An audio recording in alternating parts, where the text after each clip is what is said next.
वहां दिखाई दिए। अब तो दोनों भाई बलराम और कृष्ण दोनों मिलकर के युद्ध करते हैं और कुश्ती लड़ते हैं। मुष्टिक और चाणूर दो जो पहलवान थे, दोनों पहलवानों को मार दिया।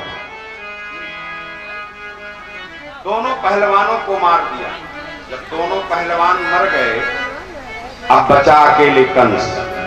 बारी आई किसकी? कंस की। अट्टालिका पर बैठा है। कंस ने जब देखा कि मेरे सब सैनिक मर गए, तो कंस कृष्ण कृष्ण ही पुकारने लगा। कहां है कृष्ण? देवकी का 8वां बालक। कृष्ण कृष्ण कृष्ण कृष्ण ही पुकारने लगा।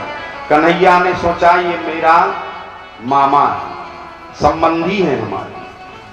अट्टालिका पर इसकी मृत्यु होगी तो अधा पतन हो जाए, अधोगति हो जाए, इसलिए पृथ्वी पर इसको मारो।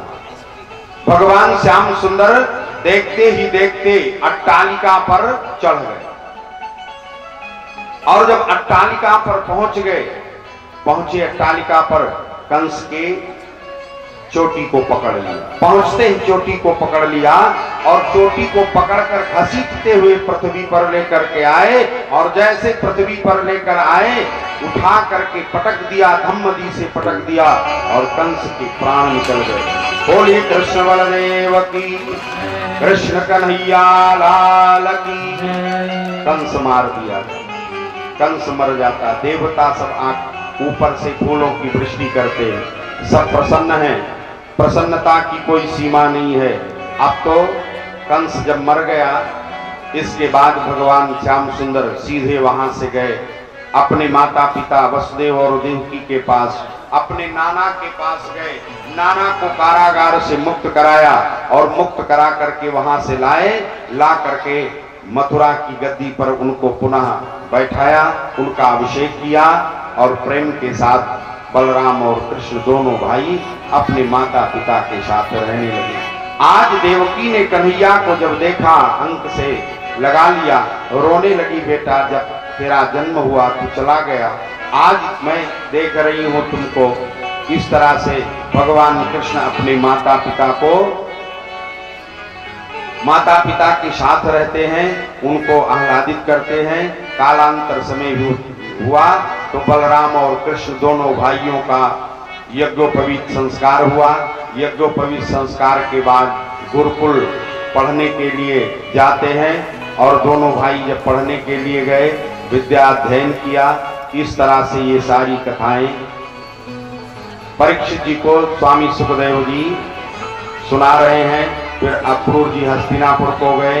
इसके बाद जब समय बीता, कंस मार दिया गया, तो उसकी दोनों पत्नियां अस्ति और प्राप्ति जो थी, ये दोनों रो रही हैं। मथुरापुरी में और कोई नहीं रो रहा है, केवल 2 लोग रोते, बाकी सब प्रसन्न है, अस्ति और प्राप्ति। देखो कंस ने कभी ये नहीं समझा था कि मेरी भी मृत्यु होगी। मृत्यु तो हर व्यक्ति की निश्चित है, हर जीव की निश्चित है। जो आया है उसे संसार छोड़कर जाना होगा, जो गया उसे आना होगा। उत्पन्नस्य ध्रुवोर मृत्युर ध्रुवम जन्म मृतस्य चा। जो पैदा हुआ उसकी मृत्यु है और जो मरा उसे फिर जन्म लेना, ये संसार का नियम है। आज दोनों ने सोचा कि अब मथुरा में रहना हमारा अनुचित होगा, मेरे लिए उचित नहीं। क्यों? अब अपना यहाँ कोई नहीं है। कंस एक था, वो मर गया, अब तो सब कृष्ण के अनुयायी हैं, यहाँ अपना कोई नहीं है। दोनों अपने पिता मगधराज जरासंध के घर चली गई। चलते चलते जरासंध के यहाँ जब पहुंची, मगधराज जरासंध के यहाँ पहुंचकर रोते हुए पहुंचती हैं। जरासंध ने देखा कि मेरी दोनों पुत्रियां आज रोती हुई आ रही हैं, तो जरासंध को बड़ा कष्ट हुआ। उनसे पूछा, देख बेटी बताओ, ये तुम्हारी दशा किसने की है? मृते भरतर दुखार्ते इयतु अस्म पितुर्गृहान वेदयास चक्रतु सर्वम आत्म वैधव्य कारणम। उनके वैधव्य का कारण पूछा तो दोनों ने बताया कि आपके दामाद कंस को कृष्ण ने मार दिया, उसने मेरी ये दशा की है। क्रोध का पारावार नहीं रहा। प्रतिज्ञा किया उसने कि मेरे दामाद को जिसने मारा है, मेरी कन्याओं, दोनों कन्याओं को जिसने विधवा बना दिया, मैं प्रतिज्ञा करता हूं कि इस पृथ्वी पर यादव वंश का सर्वनाश कर दूंगा, एक भी यादव नहीं रखूंगा। अयादवी महीम कर तुम चक्रे परम मुद्यमम, एक भी यादव इस पृथ्वी पर नहीं रखूंगा, सबको मार डालूंगा। तुरंत उसने व्यवस्था की, 23 अक्षौहिणी सेना तैयार किया और तैयार करके मथुरापुरी के ऊपर चढ़ाई कर दिया। जब 23 अक्षौहिणी सेना लेकर मथुरा पर चढ़ाई किया, चारों तरफ से मथुरापुरी को घेर लिया, चारों तरफ से मथुरापुरी घिर गई। बलराम और कृष्ण दोनों भाई हैं। चिंतयामास भगवान हरि कारण मानुष, तद्देश काल नुगणम स्ववतार प्रयोजनम। भगवान श्याम सुंदर थोड़ा चिंतित हुए, लेकिन देश काल परिस्थिति का अनुसरण करके अपने अवतार का प्रयोजन जो था, उस प्रयोजन को जब समझा तो भगवान कृष्ण फिर दुखी नहीं हुए। चलो, यही मेरे अवतार का प्रयोजन है। अब बलराम और कृष्ण दोनों भाई रथ पर बैठकर मथुरापुरी के बाहर निकले। जिधर जरासंध है, जरासंध ने देखा दोनों भाइयों को, ललकार दिया, अरे इतना छोटा ये कृष्ण, इसने मेरे दामाद को मारा, अगर मैं इसके साथ युद्ध करूं तो मेरी अपकीर्ति समाज में हो जाएगी, लोग मुझे क्या कहेंगे, इतना बलशाली जरासंध और छोटे बच्चों के साथ इसने युद्ध किया, मेरे लिए सर्वथा अनुचित है।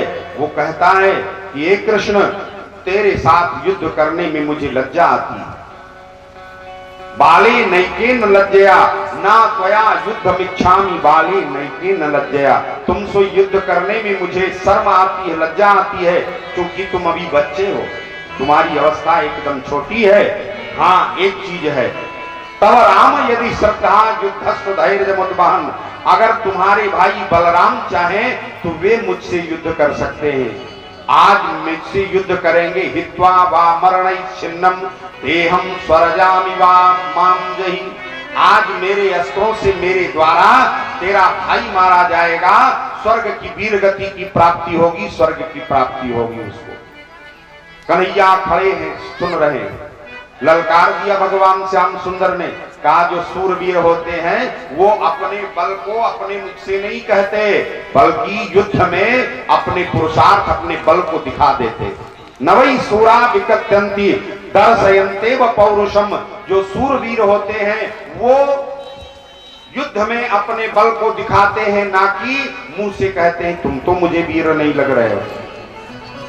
व्यंग कसते हैं कृष्ण, व्यंग कसा युद्ध हुआ, चारों तरफ से बाणों की वर्षा हुई और थोड़े ही समय में बलराम और कृष्ण दोनों भाइयों ने मिलकर के जरासंध की 23 अक्षौहिणी सेना को मार दिया। जरासंध भगा, बलराम जी दौड़े, कन्हैया ने रोक दिया, भैया इसको जाने दो, ये जाएगा अभी पृथ्वी पर और जितने दुष्ट हैं सबको इकट्ठा करके लाएगा, यही मथुरा में बैठे बैठे हम सब मारते रहेंगे। इस तरह से 17 बार उसने 23 अक्षौहिणी सेना लेकर के मथुरापुरी पर चढ़ाई किया और 17 बार बलराम कृष्ण उस सारी सेना को समाप्त करते गए। 18वीं बार जब वो सेना एकत्रित कर रहा था तो ये बात देवर्षि नारद को पता चल गई। देवर्षि ने सोचा इस पृथ्वी पर 3 करोड़ म्लेच्छों की सेना कालजवन के पास है, इसी समय उस कालजवन को भी मरवा देना चाहिए। कालजवन के पास गए, उससे कहा कि भैया इस समय जरासंध और कृष्ण का युद्ध हो रहा है, तुम यहाँ पड़े पड़े सो रहे हो, तुम भी जाओ और जरासंध की सहायता करो जिससे कृष्ण पर विजय मिल जाए उसे। ठीक है, 3 करोड़ म्लेच्छों की सेना लेकर के जरासंध के साथ कालजवन भी पहुंच गए, जरासंध के पास पहुंचा। अब तो चारों तरफ से रात्रि में ही मथुरापुरी को घेर लिया। भगवान श्याम सुंदर ने सोचा अब मुझे कुछ करना है। मथुरावासी सब सो रहे थे, तुरंत भगवान श्याम सुंदर ने योग माया का स्मरण किया, मथुरावासी सब सो गए और विश्वकर्मा को बुलाया देवताओं का जो कार्य कर रहे हैं, विश्वकर्मा को बुला करके आदेश किया कि समुद्र के बीचों बीच में जाओ और 12 योजन विस्तीर्ण एक दिव्य नगर का निर्माण करो। विश्वकर्मा ने तुरंत संकल्प किया और 12 योजन 48 कोस में एक दिव्य नगर का निर्माण हो गया। योग माया के प्रभाव से सब सो गए। भगवान श्याम सुंदर सभी मथुरा वासियों को ले जा करके और द्वारिकापुरी में कर दिया। सोई मथुरा में, जगे द्वारिका में, लेकिन किसी को कुछ ज्ञान नहीं, कहां सोई कहां जगे। और जब किसी को कोई ज्ञान नहीं, फिर बलराम कृष्ण वापस लौट करके आए, बलराम को वहीं रोक दिया। रोका, वापस आए, जिधर कालजवन था उधर से ही निकले। कालजवन ने देखा कि ये डर के मां मेरे डर से ये भग रहा है, ललकारता है, आगे आगे भगवान भगे, पीछे पीछे पीछा करता है, कालजवन चल रहा है पीछे पीछे। चलते चलते भगवान ने सोचा इसको भी मारना है, लेकिन अब स्वयं नहीं मारना, हमारे एक भक्त जो सो रहे हैं उसी की दृष्टि में बैठ करके इसको जला देना। आगे आगे कन्हैया, पीछे पीछे कालजवन। चलते चलते पहुंच गए प्रवर्षण पर्वत पर। मुचकुंद जैसे महात्मा जहां सो रहे हैं और जिस प्रवर्षण पर्वत पर भक्ति ज्ञान वैराग्य की मूसलाधार वृष्टि होती है, ऐसे दिव्य प्रवर्षण पर्वत पर पहुंच गए। वह भी पीछा करते करते पहुंचा, गुफा के अंदर प्रवेश किया जिस गुफा में मुचकुंद जी सो रहे थे, और पहुंच करके अपना पीतांबर उसके ऊपर डाल दिया, स्वयं छिप गए। जब कालजवन पीछा करके पहुंचा, देखा यहाँ मेरे डर से सो रहा है, तो कुछ बोला नहीं, एकाएक पद प्रहार कर दिया। और जैसे पद प्रहार किया, मुचकुंद की आंखें खुली, निद्रा टूट गई, आंखें खुली। जैसे आंखें खुली, जैसे मुचकुंद की दिव्य दृष्टि उस कालजवन के ऊपर पड़ी, वह जल करके भस्म हो गया, जल गया। मुचकुंद जी ने कहा, सोचा ये क्या, कौन सा व्यक्ति जो आया मेरी दृष्टि पड़ते ही जल गया। चारों तरफ देखते हैं कौन है भाई। इतने में भगवान श्याम सुंदर सामने आए, सामने प्रकट हो गए। देखा तो देखता ही रह गए। आप कौन हैं, कहां से आए, आपका क्या नाम है?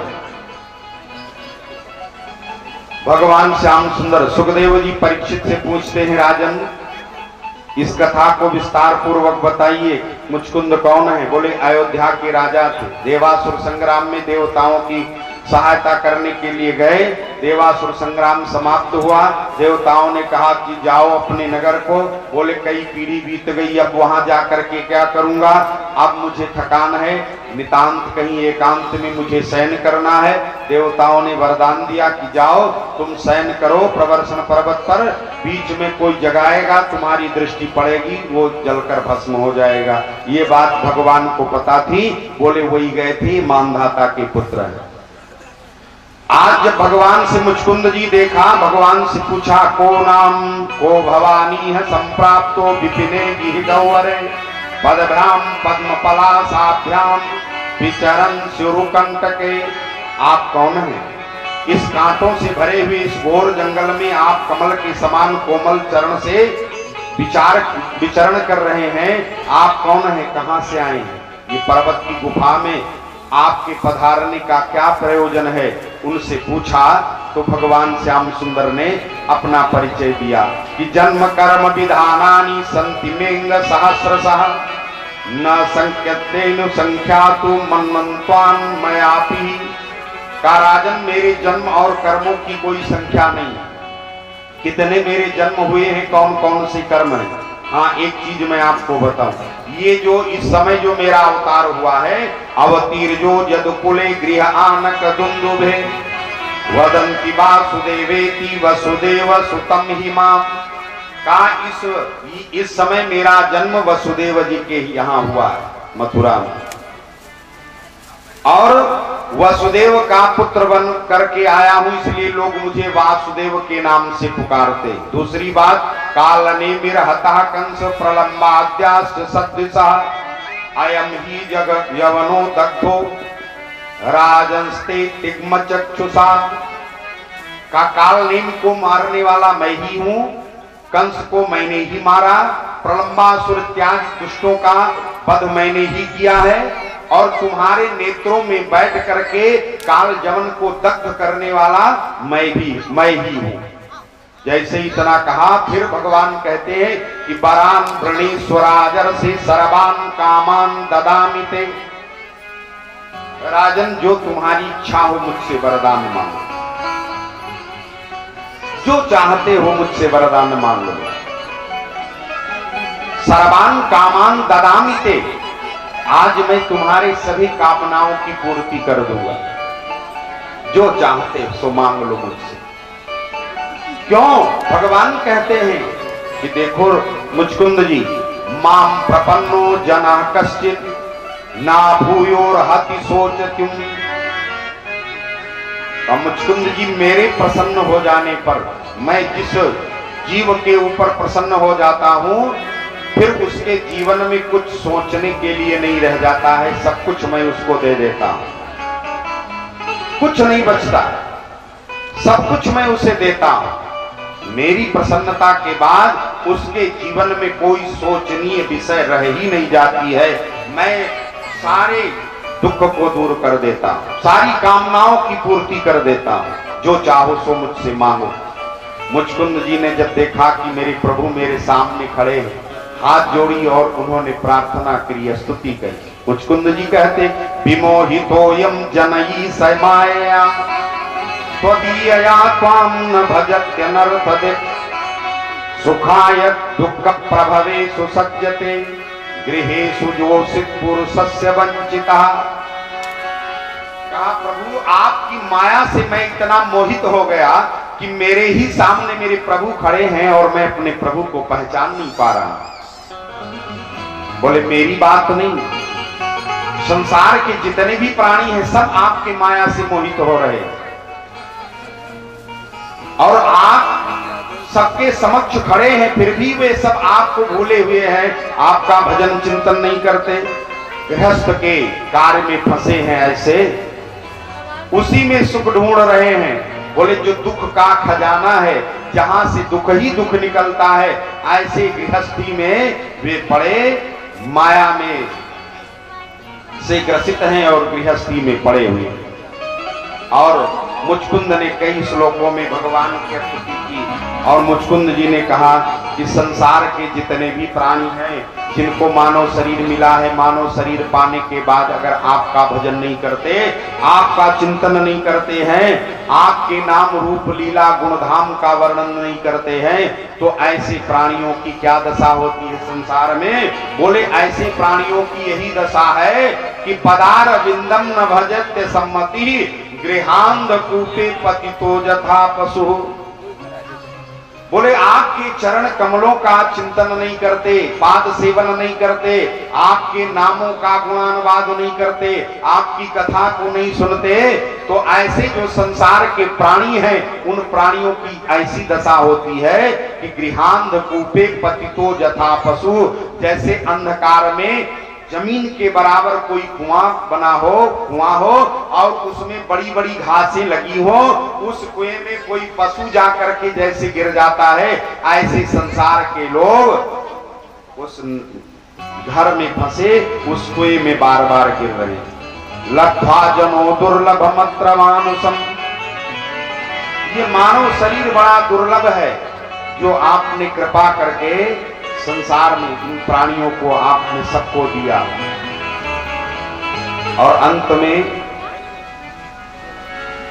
मुचकुंद जी ने कहा कि हे प्रभु, भवापवरगो भ्रमतो जदा भवे जनस्य तरह्युत सत्समागमः सत्संगमो जरहि सदैव सद्गतो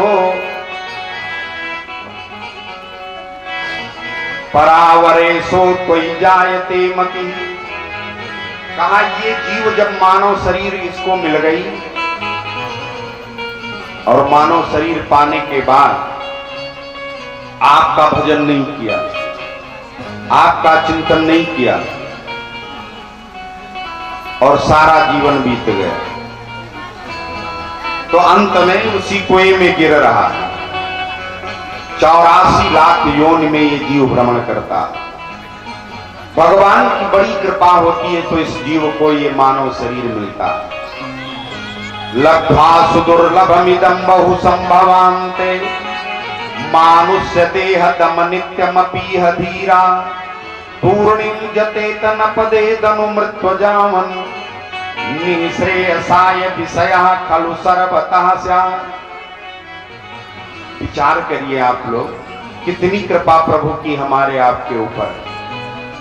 बताओ, प्रभु ने हमको आपको अगर कुकर शुकर स्वान बना दिया होता, पशु बना दिया होता, तो श्री राजदेव जी के दरवाजे पर, तिवारी जी के दरवाजे पर जो ये कथा हो रही है, ये कथा हम आप कैसे सुन पाते? सुन पाते? नहीं सुन पाते। कुकर शुकर स्वान बनाया होता तो गलियों में बीतियों में इधर उधर दौड़ते, जिस घर में जाते दो चार डंडे लगते, कहीं कोई रुकने न देता। पशु होते तो जंगलों में विचरण करते, पक्षी होते तो वृक्षों पर रहते, कथा नहीं सुन सकते। भगवान ने कृपा करी, ये मानव शरीर दिया। लब्ध्वा सुदुर्लभमिदं बहु संभवान्ते मानुष्य देह दम नित्यमपीह धीरा।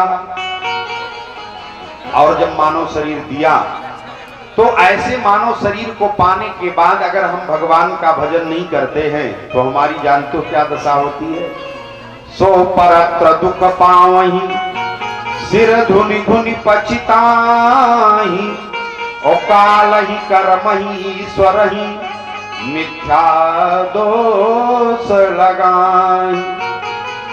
नाना प्रकार से दुख उठाते हैं हम आप, और फिर काल कर्म ईश्वर इनको दोष देते हैं। बहुत बड़ी कृपा की भगवान ने जो मानव शरीर दिया। गोस्वामी जी कहते हैं, बड़े भाग्य मानुषतन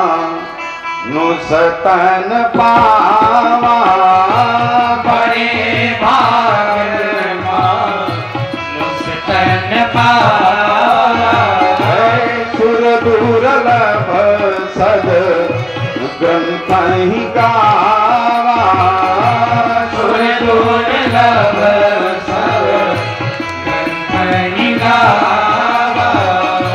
साधन धाम मोक्ष कर द्वारा, साधन धाम मोक्ष कर द्वारा, पाई न जहीं पर लोक सवारा, पाई न जहीं पर लोक सवारा, नर समान नहीं कवन्यौ देहि, नर समान नहीं कवनौ देहि, जीव चराचर जाचत जेहि, जीव चराचर जाचत जेहि, जीव चराचर जाचत जेहि, जीव चराचर जाचत जेहि, आकर चारी लाख चौरासी, आकर चारे लाख चौरासी, योनि भ्रमतया जीव अविनाशी, योनि भ्रमतया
कर्म स्वभाव गुण घेरा।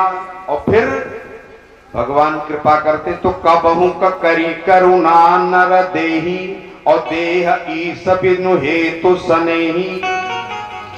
इतनी बड़ी कृपा की उस परमात्मा ने। नरदेह माध्यम सुलभम सुदुर्लभम, प्लवम सुकल्पम गुरु कर्ण धारम, मयानुकूलेन न भस्वतेरितम, पुमान भवाब्धिम न तरेत स आत्मा। भगवान कहते हैं इतना अलभ्य वस्तु मैंने आपको दिया, सुलभ कर दिया। जो दुर्लभ वस्तु थी वो सुलभ किया। नृदेह माध्यम सुलभम सुदुर्लभम, प्लवम सुकल्पम गुरु कर्ण धारम। ये सब कुछ आपको मिला और सदगुरु मिल गए, जो कर्णधार आपके हैं सदगुरु मिले। और इसके बाद मैंने अनुकूल वायु चला दी कि जिससे तुम्हारी नौका दूसरी दिशा में न चली जाए। इतना सब होने के बाद भी अगर तू नहीं तरता है तो उसमें मेरा कोई दोष नहीं, तेरा दोष है, तेरे कर्मों का दोष है।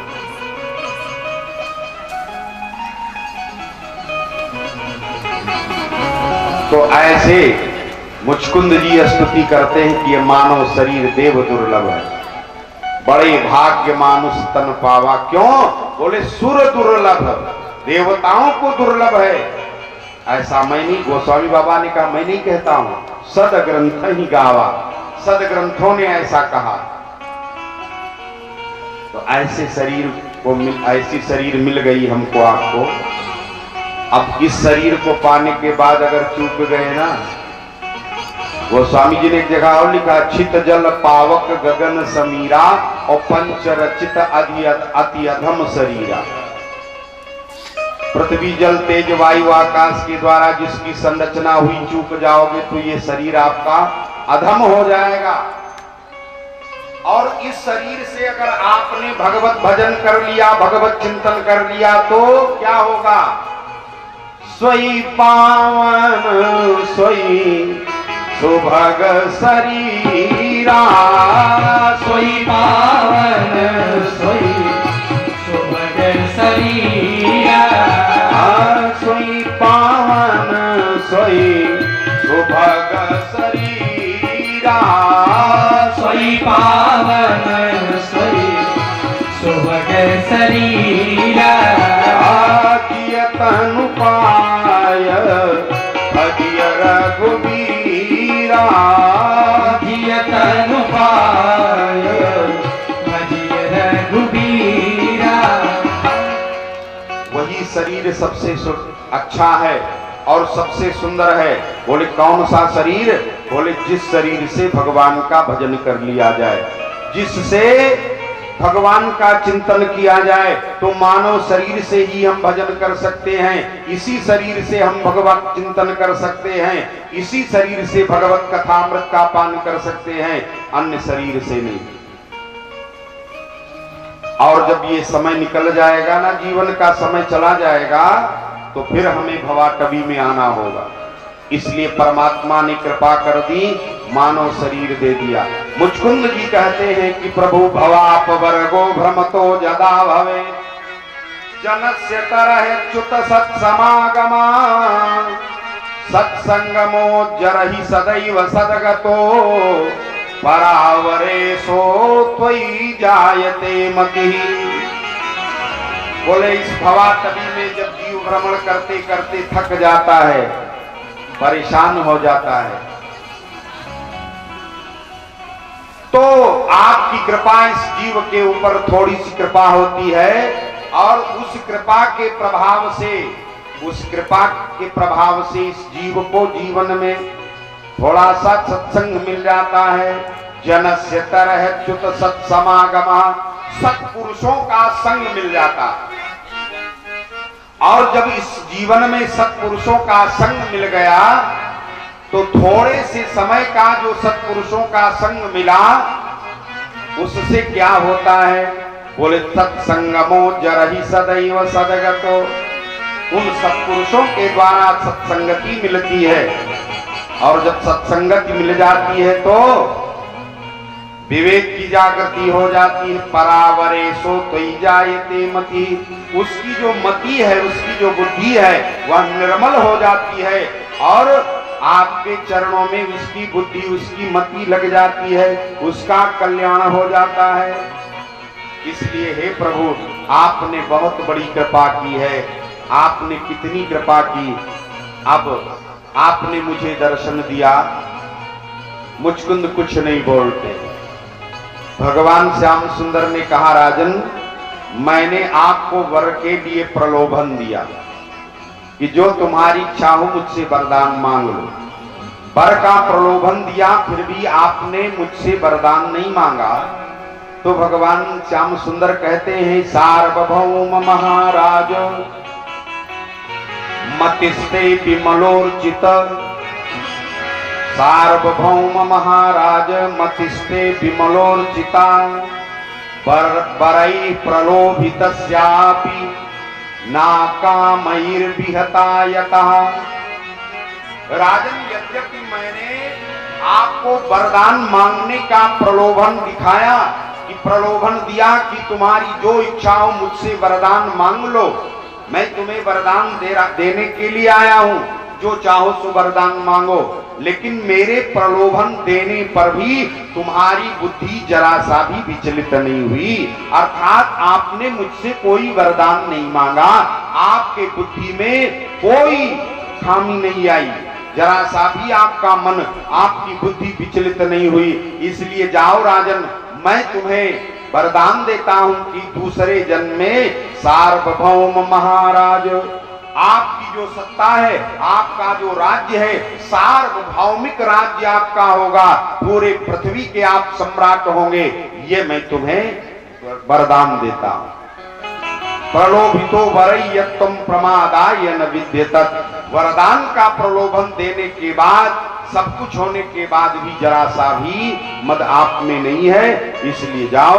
जब ऐसा वरदान दिया, वरदान देने के बाद मुचकुंद जी महाराज भगवान श्याम सुंदर को प्रणाम करके परम धाम को चले जाते हैं और भगवान श्याम सुंदर वहां से चल करके आए।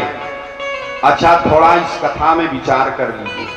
आध्यात्मिक पक्ष देखिए इस कथा का क्या है। जरासंध की जो कथा है, मथुरापुरी के ऊपर जो जरासंध ने चढ़ाई किया, काल जवन मरा, भागवत में आध्यात्मिक पक्ष इसका क्या है।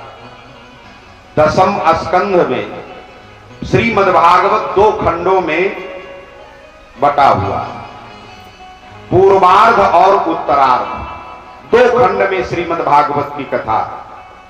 श्रीमद् भागवत के 10वें स्कंध के 49वें अध्याय तक की जो कथाएं हैं, वे सब कथाएं प्रथम स्कंध से लेकर और 10वें स्कंद के 49 अध्याय तक जितनी कथाएं हैं, वो पूर्वार्ध की कथाएं। इसमें राजाओं की, महाराजाओं की, भक्तों की, इनकी कथाएं। और 10वें स्कंद के 50वें अध्याय से उत्तरार्ध की कथा आरंभ होती है। जहां से जरासंध की कथा आरंभ होती है, वो उत्तरार्ध से जरासंध की कथा आ जाती है। ठीक उसी प्रकार से हमारा आपका यह जीवन है, मानव जीवन। मानो इस भागवत कथा से हमको, आपको ये शिक्षा मिलती है कि 49 वर्षों तक की जो मेरी आयु है, वो पूर्वार्ध आयु, उस पूर्वार्ध आयु में हम जो भी कुछ चाहें सो भोगों का उपभोग कर लें, क्योंकि उसमें राजाओं महाराजाओं की कथाएं हैं ना। तो जो जिन भोगों का उपभोग करना चाहें 49 वर्ष की आयु तक कर लें, और जैसे 50वां वर्ष लगेगा तुरंत जरासंध अर्थात बुढ़ापे का पहला अटैक आपके इस मानव शरीर पर हो जाए। इसलिए 50वें अध्याय से, 50वें वर्ष से संभल जाइए। अगर नहीं संभलोगे तो ये बुढ़ापा, जरा कहते हैं किसको, बुढ़ापे को। जरासंध का शाब्दिक अर्थ है जन्म मृत्यु का त्रास, बुढ़ापे का जो त्रास है, जो दुख है, वही जरासंध है। तो 50वें अध्याय से जरासंध चढ़ाई कर दिया किसके ऊपर? मथुरापुरी के ऊपर। मानव काया रूपी जो ये मथुरापुरी है, 49 वर्ष तक जितना चाहो उतना भोग भोगो।